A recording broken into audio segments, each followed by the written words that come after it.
안녕하세요. 지금 메타인지에 대한 거를 이제 강의를 좀 시작을 해볼 텐데요.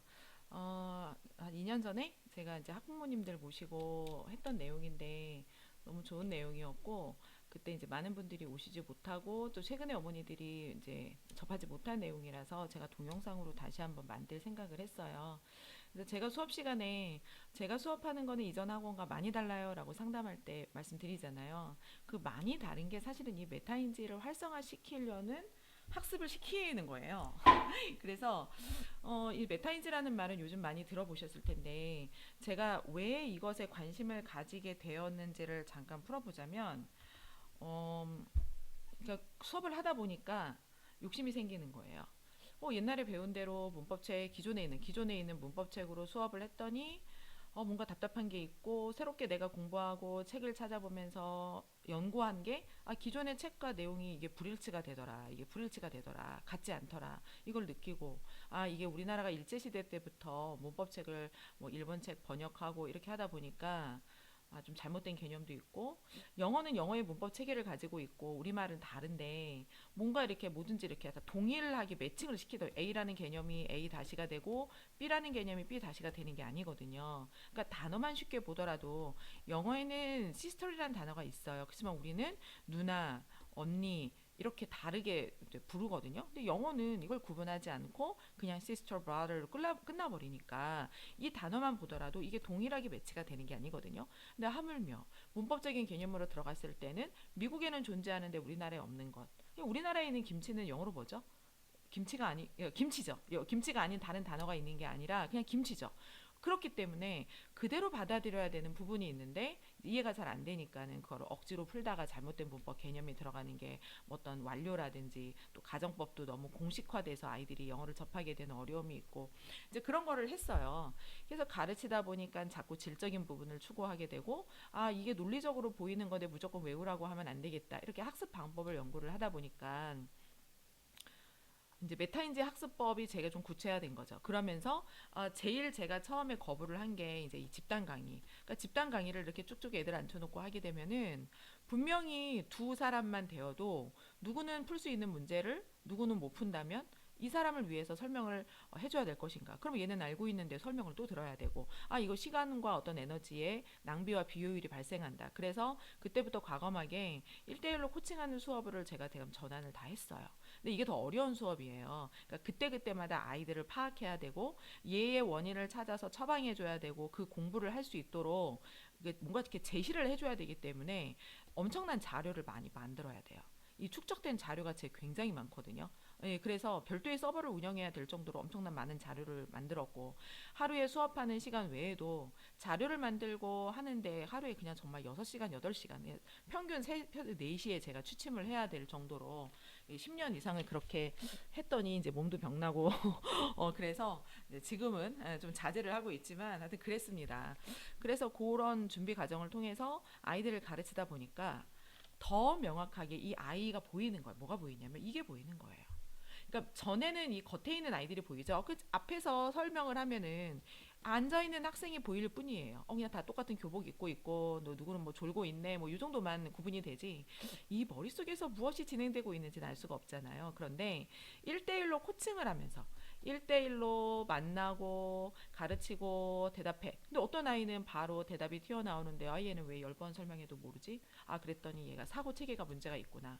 논리가 떨어져 있구나. 언어 능력이 떨어져 있구나. 이런 것들이 다 보이게 되면서 아이의 전체적인 습관, 가정의 환경 뭐 이런 것들까지 관심을 가지게 되는 거죠. 그래서 지금은 수업을 잠깐만 해도 아이의 머리부터 발끝까지 정말 스캔이 되는 정도의 그 경지에 이르렀어요. 그래서 이렇게 많은 아이들을 천여 명 가르쳐다 보니까 근데 이제 뭐 학교에서 뭐 일하시는 분들도 있고 또 이제 뭐 일반 선생님들도 한 반에 몇십 명 놓고 하면 그까짓 거면 1,000명 가르치는 게 대수야라고 하겠지만 저는 아이를 다 1대1로 가르쳤어요. 이런 환경에서 이 많은 아이들을 가르친 거는 많은 데이터가 축적이 된 거고 나름대로의 임상 사례가 쌓인 거죠. 네, 제가 늘 이제 저는 달인입니다. 16년 이상 모 프로그램에 있죠? 달인. 그래서 늘 16년 이상을 해야지 거기서 달인으로 인정을 해주기 때문에 이제 16년 이상이라고 하는데 이제 언제부터 계속 16년 이상이에요? 이제 그 이상은 안 알려고 하지 마세요.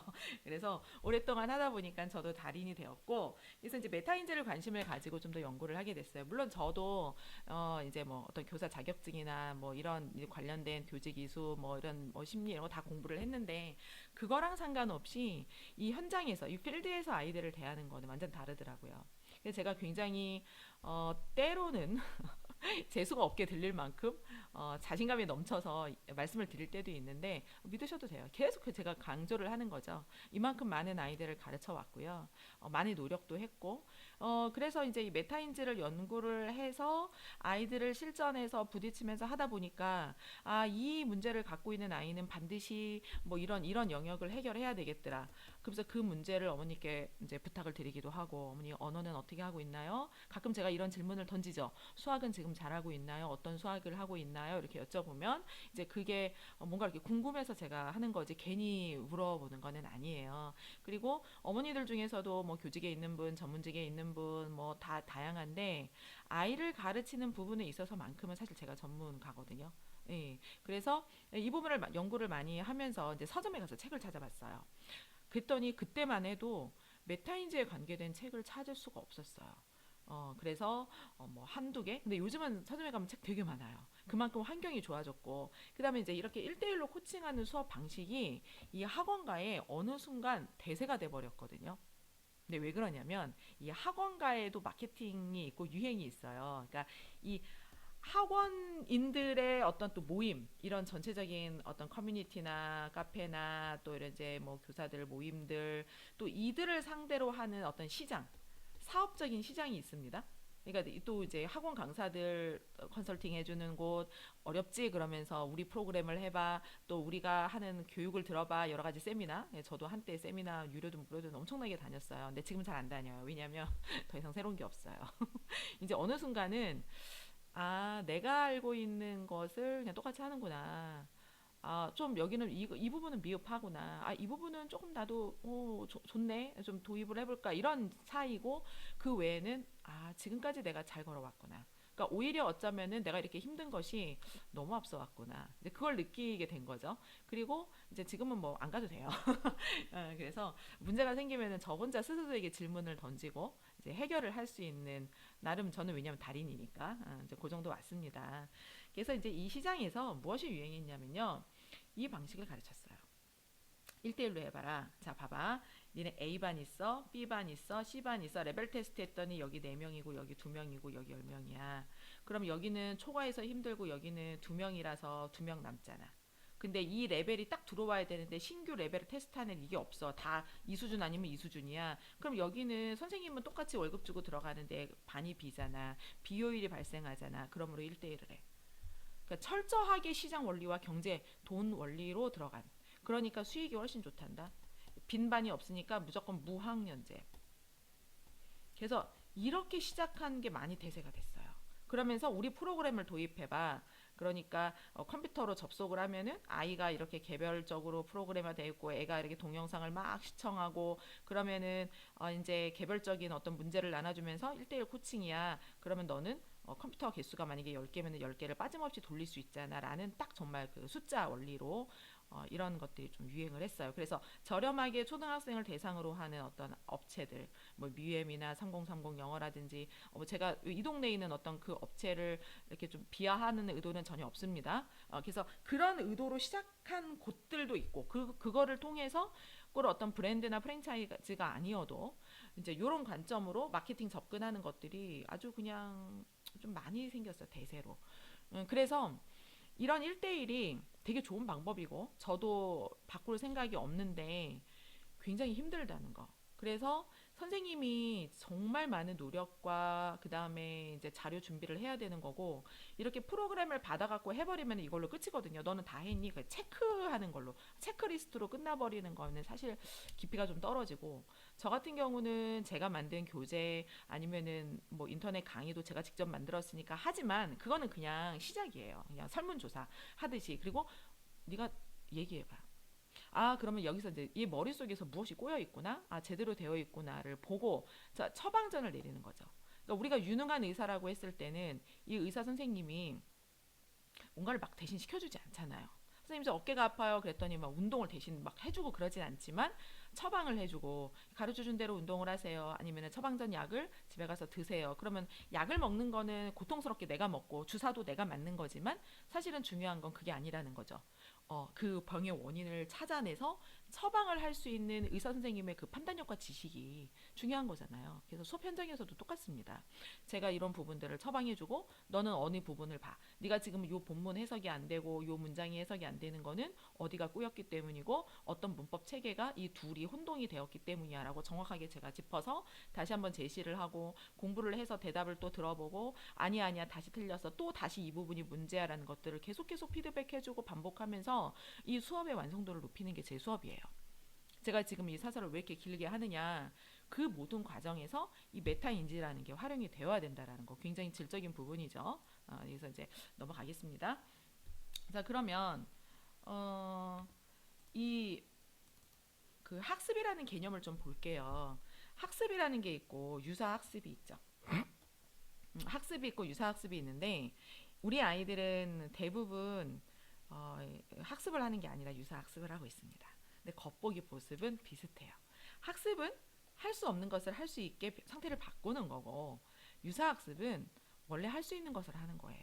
근데 그 우리 그 학습의 현장에서 왜 이런 유사학습이 자꾸 끼어드느냐, 이제 그럴 수밖에 없는 게 이 아이들이 학원에 갔을 때는 강의식 수업이다. 그러면은 내가 아는 건데 친구가 모르기 때문에 또는 개념 설명을 위해서 또 들어야 될 수도 있죠. 그리고 문제를 풀어봐라 그랬을 때 내가 알고 있는 문제지만 또 결과를 모르니까 풀어봐야 되는 경우도 있고 반복을 위해서도 반복은 중요한 학습이기 때문에 또 필요 없는 건 아니에요. 그걸 또 해야 되기도 하고 그래서 유사학습이 개입이 안 될 수는 없어요. 그런데 문제는 유사학습을 하고 진짜 학습을 병행하면서 이 전체 학습을 의미 있게 끌어와 100으로 이거를 다 더해서 100%를 끌어와야 되는데 이 유사학습만을 하고 내가 학습을 했다라고 착각을 하는 게 문제죠. 네, 그래서 우리는 이 개념을 좀 가지고 갈 거예요. 네. 자, 그 다음에 자, 그래서 지능을 볼게요. 지능을 보는데 자, 결정성 지능과 유동성 지능이 있다고 합니다.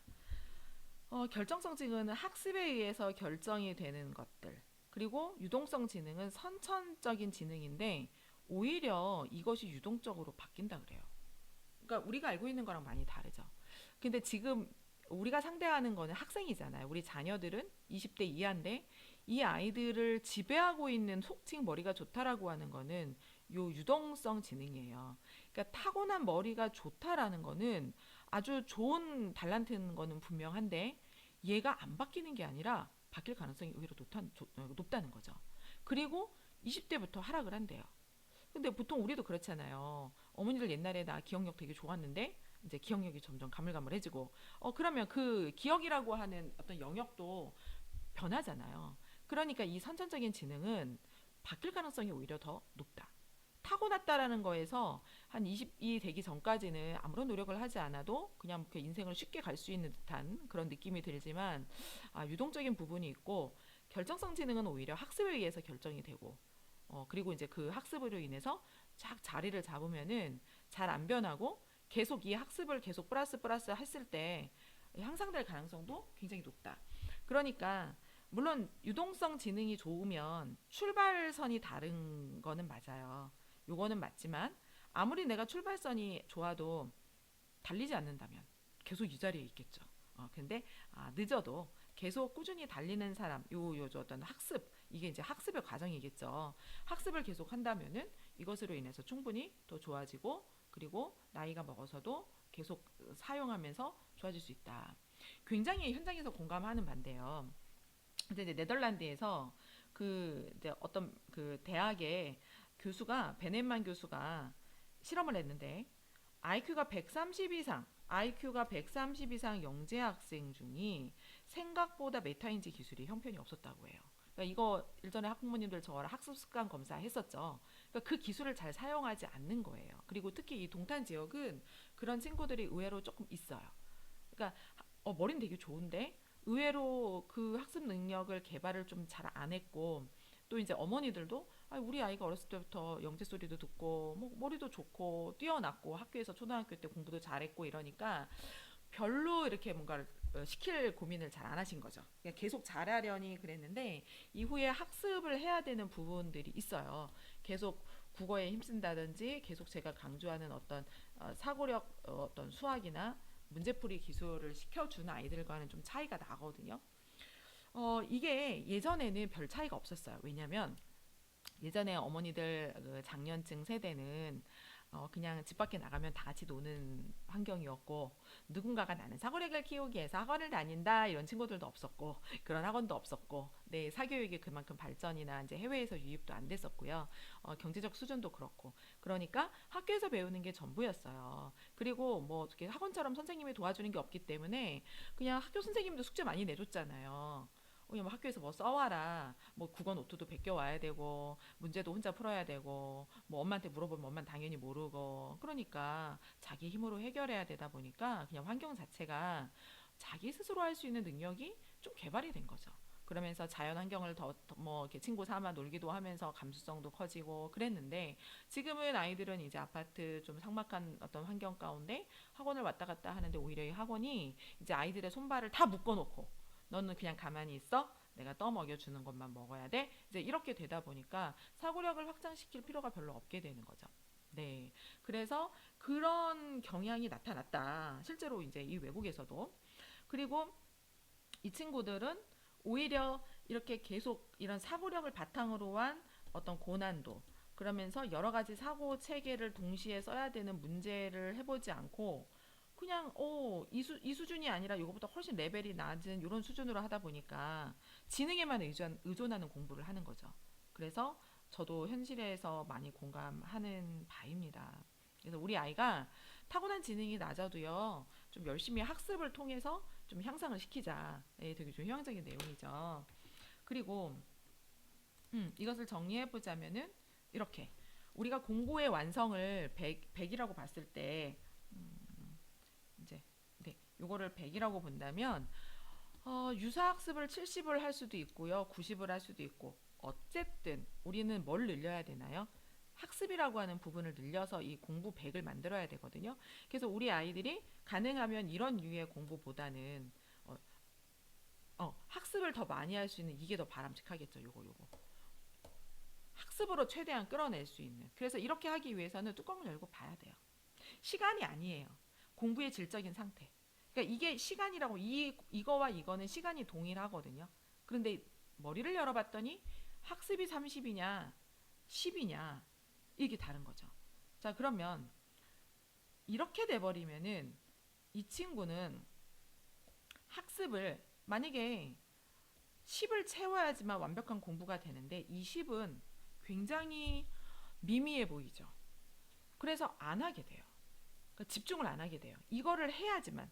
그러니까 어떤 공부를 뚜껑을 열었더니 유사학습으로 내가 커버할 수 있는 게 70이면 나머지 내가 정말 모르는 부분이 30이라서 요거 집중해야 되고, 또 이거라 하더라도 이 친구는 10을 집중해야지 100이 완성이 되는데, 이렇게 됐을 때 이제 어떤 착각에 빠지냐면, 뭔가 90을 했어. 아니 그냥 10문제를 풀었는데 9개를 맞았네. 네. 그러면 나머지 한 개쯤은 나 벌써 90점이야. 나 안 해도 돼. 하고 공부를 끝내버리는 거죠. 그러면 이 친구는 90으로 끝내는 거예요. 그런데 사실상 요 10을 달성해야지 요게 중요한 건데 그걸 놓치는 거죠. 그래서 제가 수업할 때는 계속 점검을 하는 거예요.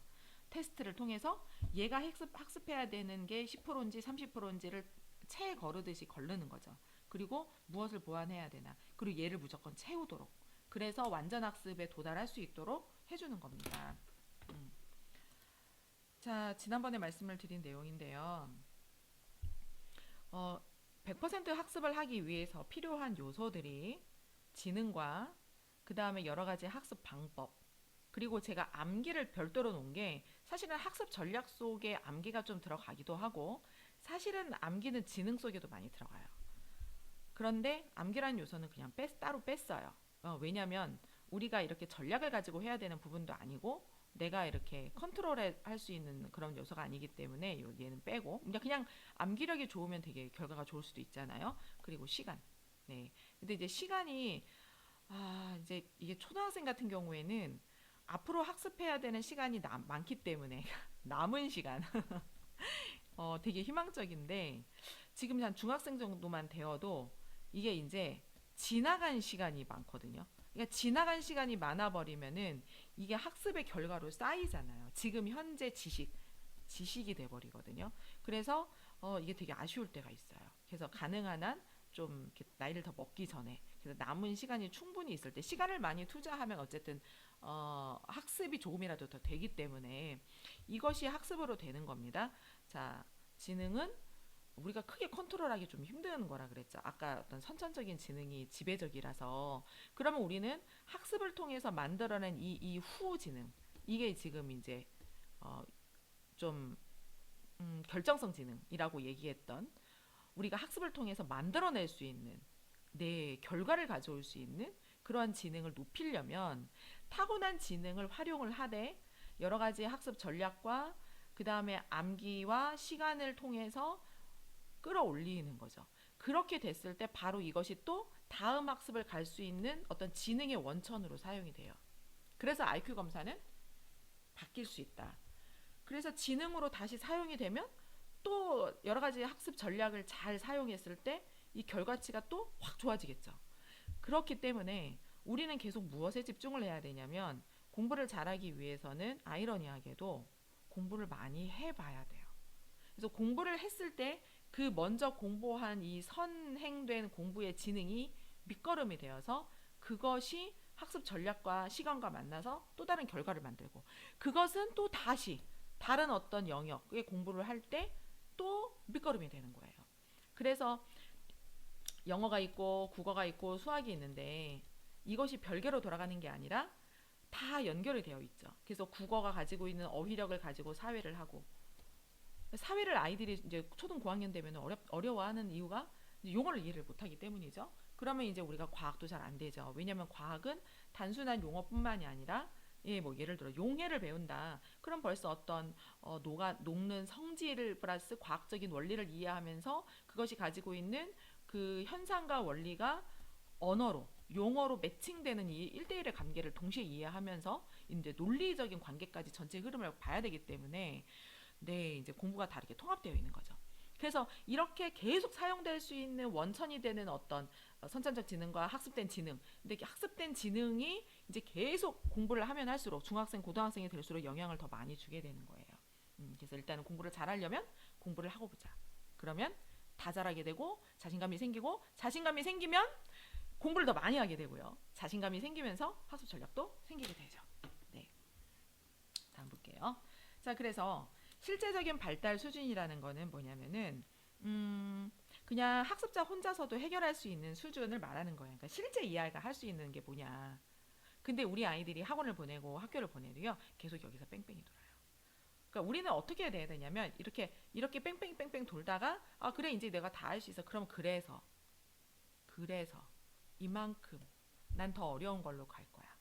더 어려운 걸로 가서 다시 한번 또 이렇게 하고 더 어려운 걸로 갈 거야. 그러면 이제 난이도를 높이고 내가 모르는 새로운 영역을 계속 이렇게 추가하면서 앞 그래프에 보였던 것처럼 내가 그 학습된 지식, 학습이 된 지능을 활용하고 그것을 밑바탕으로 또 다음 지능, 다음 지식, 또 다음 지식, 그 다음에 이제 확산이 되어지는 그래프를 그려야 되는 거죠. 그런데 우리 아이들의 대부분의 현실은 이것이 아니고 학원에 갔더니 설명을 했어요. 아는 것 같아요. 뭐 문제풀이를 했어요. 끝났어요. 채점 안 해요. 그리고 채점을 한 후에는 반드시 이제 오답에 대한 원인과 분석이 필요하죠. 그런데 이거는 매우 귀찮고 안 하고 싶고 틀렸으니까 더 하고 싶지 않고 넘어갑니다. 그러면은 그냥 계속 똑같은 거 하는 거예요. 그리고 쉬운 문제. 우리가 수학 문제를 풀 때도 어머니 제발 부탁이에요. 어설픈 선행 절대 시키지 좀 마세요. 왜냐면 제가 확신을 가지고 말씀드리는 게 전교 1등부터 제가 서울대 가고 연고대 가고 한 해부터 꼴찌까지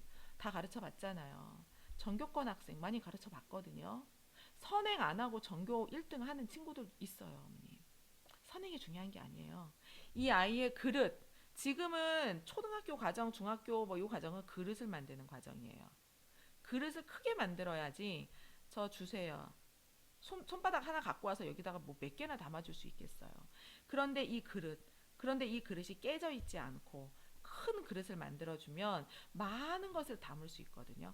그런데 많은 아이들이 깨져 있고 담으면 나가고 담으면 없고 계속 같은 걸 반복해야 된다든지. 그래서 어설픈 선행시키지 마시고, 선행은 누가 해야 되냐면 어, 이 학습 단계에서 뭐 A 단계 기초적인 거 원리, B 단계 중급, 그다음에 C 단계 심화, 그다음에 또 번외로 이렇게 어떤 사고력 관계된 것까지 다 했는데 두루두루 잘한다. 아, 너는 하사나여라. 그러면서 다음 단계로 넘어가는 거예요. 그렇게 심화까지 하지 않고 그냥 선행을 하는 거는 그냥 밑빠진 독에 물 붓는 것이다 라고 생각하시면 되고, 그렇게 쉬운 문제를 하고 그 다음 학년 거를 선행을 해도요, 기초가 없는 상태에서 정말로 학습 역량이 크지 않은 아이들이 선행을 하면 그냥 쉬운 문제 선행에서 끝나요. 기본 원리와 개념을 그냥 듣고 그 단순하게 기본 공식에다 그냥 숫자 대입하면 풀 수 있는 고수준의 선행을 해서, 우리 아이는 1년 후 거, 2년 후 거를 선행했어. 특히 수학에서 이 선행병이 아주 심한데 그것이 문제 해결 능력에 도움이 되지 않습니다. 그리고 해봤던 문제, 그리고 뭐 암기했던 문제를 풀이를 이렇게 당장 하고 돌아서면 까먹어 버리는, 그러니까 원리를 충분히 이해하지 못하는 이런 것들이 계속 반복이 되죠. 그래서 우리 아이들은 어떤 학습으로 이끌어내야 되냐면요, 잠재적 발달 수준이라고 하는 것은 내가 혼자서는 해결할 수 없지만 누군가 도움을 주면 해결할 수 있는 것. 제가 아까 한 단계 높은 걸로 가라고 한 그거 말하는 거예요. 그래서 내가 잠재적 발달 수준으로 계속 찾아서 가야 돼요.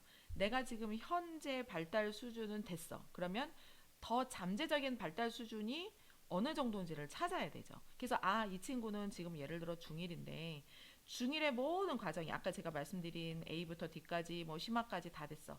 그러면은 이제 이 아이는 잠재적으로 이제 중2까지는 좀 할 수 있겠다라는 게 나오는 상태가 된 거죠. 그래서 이 아이의 잠재적 발달 수준이 중2는 된다라는 것을 어떻게 알 수 있냐면은 반드시 중1의 이 모든 심화까지가 된다라는 것을 확인한 후에, 그러면 이게 되는 거예요.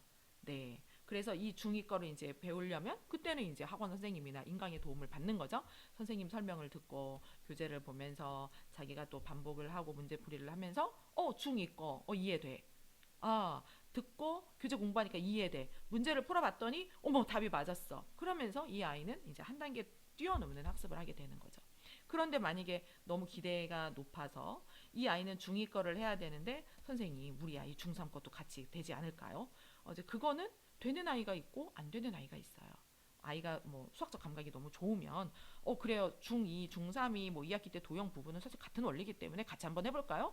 그게 되는 아이도 있고 안 되는 아이도 있어요. 그래서 그런 결정을 할 때는 이 잠재적 발달 수준을 정확하게 캐치하고 잡아낼 수 있는 전문가 선생님을 만났을 때, 아니면 어머니들께서 정말로 우리 아이를 너무 잘 파악해서 전문가가 된다든지, 근데 사실 그럴 확률은 높지 않습니다. 선생님이 그래도 경험이 더 많기 때문에 잘 파악을 해요. 그래서 영어 같은 경우에는 저한테 물어보시면 되죠. 제가 이걸 굉장히 냉정하게 잘 보거든요. 근데 이제 현실에서 어려움은 뭐냐면요, 아까 제가 말씀드린 그 메타인지가 굉장히 낮은데 관찰력도 없고 지능에만 의지한 공부를 해서 당장 애가 공부를 잘한다고 생각을 하고 어머니들도 착하게 빠져 있는데, 보통 다른 학원에 갔더니 어머니들의 어떤 눈높이와 요구를 맞춰드리기 위해서 학원은 굉장히 발빨라요. 그래서 대부분 교재 수준이 어렵습니다. 교재 수준이 어렵게 난이도가 높게 세팅이 되어 있어서 우리는 고등 모의고사를 미리 풀립니다 한다든지 어렵게 들어가는데, 저는 그렇게 안 하죠. 그래서 오히려 뚜껑을 열어봤더니 중1인데 중2 거를 할 수 있을까라고 생각이 드는 게 아니라 초등부터 다시 해야 될 것 같은데요. 이런다든지 지금 얘가 중학교 수준의 문제를 풀고 있네요. 그리고 확인을 했더니 어머 알파벳 대소문자도 잘 못 쓰네요. 이런 경우도 있고 기본 단어도 잘 못 쓰고, 그러면 오히려 밑으로 더 내려가야 되는 거죠. 네. 근데 이런 아이들을 이런 거 하면 안 되죠. 그래서 그렇게 가르치면 그냥 어려운 교재를 하는 대로 씩 옮겨버리는 어머니들 되게 많아요. 네, 근데 하나 말씀드리는 게, 우리가 배우는 게 영어잖아요. 영어는 반복이 핵심이고, 어떤 선생님이 그러더라고요. 되게 유명한 선생님인데, 나는 원어민의 7살이 너무 부럽다. 7살 원어민이 하는 영어의 유창함이 너무 부럽다. 저 정말 공감했거든요. 예, 무슨 말인지 알잖아요. 뭐 그 아이가 지식이 아직은 얕고 그렇지만 정말 우리나라 아이도 7살 아이가 엄마랑 친구랑 막 이렇게 이제 말이 튀어가지고 대화 탁 대고 하는 그 유창함 우리 그거 필요한 거거든요. 어디서 그게 나오냐? 그 힘은 3년 이상을 이 친구가 정말 3살, 4살, 5살, 6살 이렇게 몇 년을 계속 간단한 말을 몇 년을 한 거예요. 거기에서 그 엄청난 에너지가 응축이 된 거고 그것이 이제 이 아이가 평생 전문적인 학습까지 할 때까지 그 모든 언어의 기반이 되는 거거든요. 그래서 우리가 배우는 게 영어기 때문에 어머니 영어는 욕심낸다고 되는 게 아니에요. 그래서 처음에 제가 계속 시켜요. 이 친구가 정말 저를 뭐 중학교 2학년, 3학년 때 만나지 않고 좀 이전에 만났다 그러면 그냥 우리 이소부와 애니메이션도 보고 똑같이 따라서도 말해보고 억양도 똑같이 살려보고 많이 해봐라. 이렇게 지그재그로 좀 다지면서 이때 지나면 언제 하겠니? 중학교 3학년 되면 언제 하겠니? 고등학교 올라가면 어쩔 수 없이 내신과 수능과 모의고사 준비를 해야 되는데 그렇게 딱딱하고 재미없는 걸 하기 전에 우리가 마지막 언어에 그 힘을 좀 키워보자라는 의도로 시키는 거거든요. 제가 몰라서 하는 게 아니에요. 저는 그러니까 중고등부를 오래 가르친 선생님이고 원래 이게 전문이에요. 이 어떤 선생님이 나는 초등 전문이다. 그래서 잘 모른다. 그래서 너무 내가 볼 때 쉬운 애니메이션을 시켜. 막 이런다면 모르겠는데 제가 정말 중3 수능이 어떻고 아니 고3 수능이 어떻고 막 이 바닥을 뻔히 잘 알고 있는 상태에서 기초를 계속 다지기를 한다면 의미가 있는 거예요. 이유가 있는 거예요. 네, 나중에 더 잘 가기 위한 거고요. 네, 나중에 설명해 드리겠습니다. 그거는. 자, 그래서 우리 친구들이 가장 바람직한 거는요. 그렇게 단계별로 가야 되는데 지금 방금 말씀드렸듯이 선생님 우리 아이 빨리 진행시켜 주세요. 그러면 이제 불가능 발달 수준을 요구하는 거예요. 이게 지금 모든 학원의 사교육에서 특히 수학은 선행이라는 이름으로 선행은 저는 봤을 때 정말 한 5% 이내 아이들만 할 수 있다고 생각해요. 극단적으로 보수적으로 잡아서 그리고 영어 같은 경우에는 어떤 교재의 터무니없는 레벨이 너무 높아요. 그러면서 그 아이가 독해를 너무 뛰어넘는 거를 지금 학원에서 다 하고 있는 거죠. 그래서 그거를 대충이라도 하면 좋은데 문제는 학습 결손이 나타난다는 거죠. 그래서 결국 저한테 왔을 때 어머니 처음부터 다시 시작해야 될 것 같아요. 그러면 우리 아이는 6년 동안 하고 영어 학원을 쉰 적이 없어요. 안타깝지만 정말 안타깝네요. 정말 놀았으면 차라리 돈도 안 아깝고 애가 놀기라도 했을 텐데 안타깝지만 처음부터 다시 잡아야 될 것 같아요. 그리고 오히려 학습 결손이 생기고요. 그 다음에 이제 아까 방금 너무 빠른 선행 그리고 과다한 학습량을 너무 많이 주면 이게 어떤 문제가 되냐면요. 굉장히 대충 보게 됩니다. 실례로 어떤 학생이 있었어요. 이런 학생인 거죠. 그러니까 이 학생은 지금 여기에 목표치가 있고 학생은 이렇게 동떨어져 있어요. 그래서 이게 웃는 게 아닌 거예요. 지금 괴로운 거예요. 그러니까 이렇게 멘탈이 나간 표정입니다. 그래서 불가능해. 어쩌라고 이건 엄마의 뜻. 나는 못해. 이런 표정인데 정말 이런 친구가 있었어요. 학교에서도 영재 반에 들었고 근데 영재 반 드는 거 보니 되게 쉬워요. 그냥 초등학교 때 선행 시키고 웬만큼 하면 또 요즘 공부 안 하는 애들 많아가지고 영재 반 돼요. 근데 그렇다고 우리 아이 영재 아니에요. 학교에서 영재 반이 끝나니까 6시 넘어서 수업이 끝나고요. 그 다음에 학원은 과학까지 너무 빡세요. 왜냐면 얘는 영재고를 가고 싶기 때문에 엄마가 지금 벌써 중1인데 고등 과학을 과외로 다 붙이고 있어요. 그러면서 영어를 보내는데 제 수업을 못 따라와요. 그러니까 영어는 제가 특별히 많이 시키지 않고요. 그냥 표준으로 시켜요. 그런데 그 숙제를 못 해와요. 이해가 돼요. 왜냐면 얘는 웃는 게 아닌 거죠. 멘탈이 나갔어요. 학교에서 늦게 오죠. 과학해야죠. 수학은 뭐 거의 현행과 선행을 학원을 2개 다니죠. 그러면서 영어까지 하려니까 이 아이가 계속 대충 해오는 거예요. 얘는 그냥 입병 날 정도로 바빠요. 그거 아는데 너무 안쓰러운 거죠. 그래서 제가 정말 어머니께 말씀을 드리고 싶은 거예요. 어머니 그냥 포기하시죠. 영재학원이고 특목고고 제가 여기까지 보내보니까 그냥 공부를 잘했는데 갑자기 선생님 가볼까요? 오히려 그런 애들이 잘 가더라고요. 그리고 떨어져도 선생님 그냥 해봤는데 떨어지네요. 그냥 일반고 가서 또 뭐 잘해서 뭐 서울대 갈까요? 뭐 이럴 수도 있고. 그런데 본인의 의지와 상관없이 부모님의 기대로 막 했을 때 너무 힘들게 했는데 실패하잖아요. 그럼 그 좌절감이 못 일어나더라고요. 데미지를 심리적으로 너무 많이 입는 거예요. 그리고 엄마도 그 기대를 너무 많이 했기 때문에 어머니도 힘들고. 그래서 그러고 싶었는데 그게 사실 맘대로 안 되죠.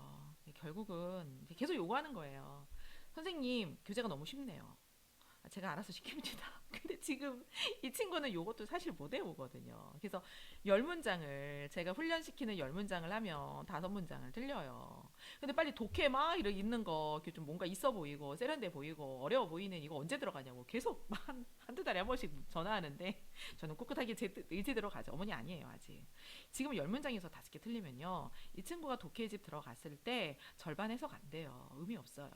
이 완성도를 높이는 거 저 확인하고 들어갈 거예요. 이제 계속 우기죠. 지금은 재 수업을 안 합니다.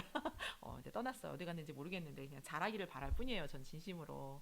네, 그래서 이 불가능할 발달 수준으로 어머니 너무 아이들 밀어넣지 않도록. 근데 다행인 게요. 제가 최근에 학습 습관 검사나 이제 사고력 검사를 진행해서 어머니께 피드백을 드렸잖아요. 어머니 솔직하게 말씀해 주셔서 너무 저는 감사하고 제가 원하던 반대 선생님 고마워요. 저는 우리 아이가 천재인 줄 알았어요. 그리고 이것보다 훨씬 잘한다고 생각했는데 제 생각과 현실이 다르다라는 거를 느꼈어요. 근데 자세히 살펴보니까 선생님 말씀이 맞는 것 같아요 라고 해주신 어머니 저 정말 너무 존경하고요. 어머니 너무 고맙고요. 감사하고 그래야지 우리 아이가 발달이 있어요. 우리 아이를 오해하는 거는 정말 망치는 지름길이고요. 우리 아이를 잘 이해하는 거. 그래서 이 아이가 지금 여기서 이거 왜 웃고 있는지, 이게 혹시 우리 아이가 아닌지. 그러면서 이 수준을 우리는 빨리 요 수준으로 요렇게 그래 미안해. 네가 이렇게 잘 할 수 있도록 엄마가 환경을 세팅해주고 이제 공부를 해줄게 이렇게 해주면 좋겠습니다. 자 이제 다음으로 가서 메타인지가 이제 공부랑 연결이 될 때, 메타 커그니션이라는 게 초인지거든요. 번역을 하면. 이게 이제 위에서 바라본다는 거예요. 나를 위해서 보는 거예요. 우리 아이들이 제일 안 되는 게 내가 알고 있는 것이 무엇인지 모르는 게 무엇인지를 몰라요. 그래서 공부하는 것은 내가 모르는 것을 줄여나가는 경험이거든요. 그런데 내가 모르는 게 뭔지를 알아야 줄일 거 아니에요. 그게 셀프 모니터링이에요. 소크라테스가 영어로는 사크라티즈예요. 네.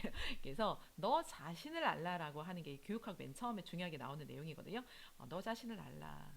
이게 초인지를 얘기하는 거예요. 그래서 내가 내 자신을 봐야 어머니들이 우리 아이의 상태가 어떤지를 객관적으로 볼 수 있어야 안 되는 거를 집중해서 해야 돼요. 그래서 어머니들이 선생님 그러면 우리 아이가 이 부분이 부족한데 어떻게 해야 될까요? 라고 해서 제가 알려드려요. 제가 알려드릴 수 있는 이유는 어머니 저는요 국어도 국어 논술을 좀 배웠고요. 제가 이후에 독서 파트에서 따로 설명을 할 거예요. 그 다음에 저는요 수학도 사고력 수학을 애들이 가르쳐 봤어요. 네, 왜 가르쳐 줬는지 나중에 설명할 텐데 그러다 보니까 이제 약간 선무당은 됩니다. 그래서 이런 부분들을 제가 좀 이제 코칭과 피드백을 좀 드렸고요. 그래서 우리 아이가 메타인지를 잘 발달시키기 위해서는 이 자기 자신을 돌아보는 거. 근데 왜 이게 안 되냐면 그냥 학원에 가서 문제를 풀어요. 문제를 풀고 이게 틀렸어. 채점도 본인이 하는 게 좋아요. 그러면서 네가 왜 틀렸는지 어디가 문제인지 얘기해봐. 그랬을 때 자기 머리로 막 생각을 하게 되는데 그 생각 자체를 안 하게 되거든요. 네, 제가 이제 재밌는 거 보여드릴게요, 어머니. 자, 여기에 무엇이 보이나요? 이 그림. 네, 무엇이 보이나요? 제가 맨 처음에 이 교수님 강의를 들을 때 안 보였어요. 자, 이제 시험에 나와요. 이제 실제 아이들이 학습하는 환경을 제가 보여드리는 거예요. 자, 시험에 나오니까 암기해라, 얘들아. 자, 이거 시험에 나와. 네, 시험에 나와요. 이게 뭐야? 잘 모르겠어요. 외워, 외워. 중요해. 네, 별표예요, 별표. 이거 소야. 네, 카우라고요? 그래, 소야, 소. 네, 소야. 그리고 이 아이는 외웠어요. 그리고 이제 시험에 나왔어요. 시험에 딱 나왔더니 역시 우리 선생님이 쪽집게야 하면서 소 그리고 정답을 딱 적었어요. 그때 2번 문제 심화 문제 이 소는 왼쪽을 보고 있나 오른쪽을 보고 있나 아싸 이건 안 가르쳐 주셨는데 이거 안 외웠는데 모르겠어요. 자 그런데 어떤 애는 답을 딱 쳐서 맞는 거죠. 그럼 과연 똑같이 수업을 들었는데 왜 나는 틀린 문제를 똑같이 1번 문제는 맞았는데 2번 문제 나 틀렸는데 왜 저 땡땡이 전교 1등은 맞았나 그거를 알아봤더니 그 전교 1등은 뇌 속에서 아까 그 뇌 속에서 이러한 과정이 진행되었던 거죠. 어머니 이제 서로 보이시나요? 힌트. 그러니까 그 친구는 나는 서로 보여. 뭐 타고난 지능이 좋아가지고 처음부터 지능을 의지하여서 서로 보였을 수도 있고요. 어, 어딜 봐서 소야. 이게 어딜 봐서 죽어도 모르겠네. 나 밤을 새고 고민을 했어. 그랬더니 이제 깨달아진 거. 그럼 어떤 학습을 해서 정말 모르겠네. 이거 옆에 있는 이게 천재 언니한테 물어보자 했더니 언니가 어머 이거 작년에 이거 나 배운 거야 그러면서 알려줬어요. 또 물어봐서 물음을 통해서 어쨌든 여러 가지 과정을 통해서 이거를 인지를 꺼내놨어요. 그랬더니 여기 이제 등판이 보이고 이렇게 소 얼굴이 보이죠. 그러면 왼쪽을 보고 있는 걸 알 수 있는 거죠. 자, 그러면 심화 문제 3번. 이 소의 얼굴의 면적은 어떻게 되나? 어, 면적 계산하면 되는 거죠. 그쵸? 이 소는 지금 울고 있나 웃고 있나? 무표정이네. 뭐 이런 식으로 어떠한 응용과 심화가 나와도 다 맞을 수 있는 거죠. 네, 그래서 우리 아이들의 머릿속에서는 지금 1번과 같은 지금 요것만 보고 이거는 소야. 지금 이제 소 보이시나요, 어머니? 이제 그 가이드가 없어져, 힌트가 없어져도 보이시죠? 학습은 이거예요. 어머니 이제 외울래요? 안 외워도 돼요. 귀가 어떤지, 눈은 어떤 상태고, 표정은 어떤지, 크기와 면적은 어떤지 다 알 수 있어요. 그래서 우리가 학습을 할 때는 머릿속에서 충분한 인지를 통해서 나에게 질문을 던지고, 야, 나야, 너 진짜 이게 소라는 게 보여? 아니? 그러면은 좀 찾아봐야지. 이 상태로 넘어갈 거야? 어딜 봐서 소야? 아, 여길 봤더니 귀고 여기 이렇게 보이고 그렇네? 아, 여기 귀고 눈이고 보여. 그러면서 이 깨달음의 과정. 이것이 아이들의 머릿속에서 충분히 되어야 되는데 그러지 않는다면 학습이 안 되는 거죠. 제가 일전에 강의에서 알려드린 것처럼 학원 강의는 일방적으로 선생님이 의식의 흐름을 끌고 가는 거라고 했잖아요. 너 이거 왜 소인지 설명해. 한번 우리 소를 느껴볼까? 너 이거 왜 소인지 이해될 때까지 계속 한번 생각해보고 이해가 되면 나한테 이야기해보렴. 이런 식으로 제가 수업하는 방식으로 하는 게 아니라 얘들아 이거 봐봐. 야 그냥 이거는 기고 여기 왼쪽 보고 있네 외워. 그러면 이제 애들이 빨리 외우는 거야. 1번 이건 소다, 2번 왼쪽을 보고 있다, 3번 무표정하다, 모르겠네, 그냥 외우자 시험에 나온다니까. 그럼 이 아이가 무슨 발전이 있겠어요. 네, 이게 바로 메타인지를 가장 잘 보여주는 그림이에요. 네, 그래서 외우는 거 아니다 학습은. 그래서 메타 기억은 자신이 기억한 것에 대한 과정을 아는 거예요. 메타 인지가 어떻게 만들어지냐면 자기의 인지 과정, 그 흐름을 반드시 알아야 돼요. 결과를 가지고 외우는 거 그거 아니에요. 그래서 우리는 그냥 단순 기억이 아니라 과정을 통한 메타 기억을 활성화시켜야 되고요. 그 다음에 이제 메타 이해라는 부분이 합쳐졌을 때 메타 인지가 완성이 된다고 하는데, 자신이 이제 우리가 대부분의 어떤 표현이나 교재나 이런 것들이 언어로 되어 있잖아요. 언어예요. 공부에서 제일 중요한 거는 그냥 이 인지라는 단어도 언어지만 우리가 뭐 y는 x에 제곱하는 이것도 숫자로 기호로 된 언어거든요. 그래서 수학도 언어예요. 그래서 수학적 언어로 표현된 논리, 그리고 이 국어 이런 것들은 그냥 우리가 아는 일반 언어로서의 논리, 이걸 말하는 거라서 점수가 낮은 학생일수록 자신이 뭘 알고 뭘 모르는지 몰라요. 알겠죠? 자, 그러니까 아까 다시 요 소 그림으로 돌아가서 요 소로 갔을 때 시험 문제 1번은 소야. 1번은 소인데 2번 문제 왼쪽을 보고 있어. 그러면 그냥 찍는 거죠. 그러니까 운 좋아서 찍어서 맞으면 맞을 수 있지만 내가 왼쪽이라고 했지만 내가 답 맞았을까 틀렸을까 나도 모르지. 그걸 그냥 찍었어. 나 잘 몰라. 이렇게 되는 거예요. 이건 좀 극단적인 경우지만. 그래서 우리 친구들이 그 메타 이해, 메타 언어를 잘 이해하는지를 본인 스스로가 알아야 돼요. 그래서 이 능력이 낮을수록 자신의 기억을 향상시키기 위한 전략을 찾아내지 못해요. 왜냐하면 내가 아는지 모르는지 모르니까. 그래서 요 활성화가 잘 된 친구들은요, 학교 문제를 풀 때 1, 2, 3, 4, 5 쭉 있으면 1번 답, 2번 답, 3번 답, 4번 답 이렇게 해갖고 와 벌써. 별표 뭐니? 제가 문제를 풀긴 풀었는데요. 제가 어려워서요. 다른 거는 그냥 이게 답이다라는 확신이 드는데 4번은요. 제가 맞았는지 잘 모르고요. 사실 모르는 부분이 있어서 좀 찍고 이랬거든요. 그래서 맞긴 맞았는데 선생님 설명이 좀 해주세요 라고 한다든지 이거 분명하게 표현해요. 근데 모르는 친구들은 만약에 1번 5 했는데 1번이 틀렸다, 정답이 4번으로 되어 있다. 근데 사실은 이게 정답이 잘못된 거라서 정답이 5다 하더라도 선생님 제 답이 틀렸어요. 왜 틀렸니? 제 답이 이래서 틀렸네요. 그리고 헛소리예요. 네 답이 맞은 거야. 그래요? 이러고 있고. 자, 그래서 이 부분을 연구한 학자들도 되게 많습니다. 네. 그래서 기억을 우리가 잘하기 위해서, 학습을 위해서 시간을 늘리면 된다고 생각하시죠? 근데 이 상관관계 높지 않아요. 시간 아니에요. 자신만의 기억 전략이 있는가. 그리고 이제 성과가 낮은 학생들은 전략이 없기도 하고요. 전략을 되게 잘못 사용해죠. 아주 대표적으로 말씀드리면 단어를 외울 때 이런 오류가 나오거든요. 음, 어떤 부분이면은 이제 단어를 외울 때 발음하고 너무 매칭을 시키고 싶어서 어, 그냥 이렇게 이 단어를 외운다 그러면 퍼펙트 이렇게 외워요. 퍼펙트. 근데 정확한 발음은 이 팩트가 아니고 perfect거든요. perfect 이거에 비슷한 발음이에요. 발음 기호가 이거라서. 근데 perfect 해야 이 이가 안 헷갈리는 거죠. 예, 그래서 그런 식으로 한다든지. 근데 메타인지가 발달된 친구들이 이렇게 안 해요. 그렇게 되면 이 발음하고 오류가 생기잖아. 그래서 발음하고 틀리기 때문에 난 그런 학습을 거절해. 그러면서 그냥 제대로 스펠링은 스펠링대로 발음은 perfect 이렇게 정확하게 하게 되죠. 어, 그래서 지금 이제 메타인지의 가장 개론적인 것들을 어머니께 보여드렸고요. 네, 이제 그 다음에는 그 진짜 그것을 잘 활용하는 학생들에 대해서 제가 다시 한번 또 언급을 해드리겠습니다.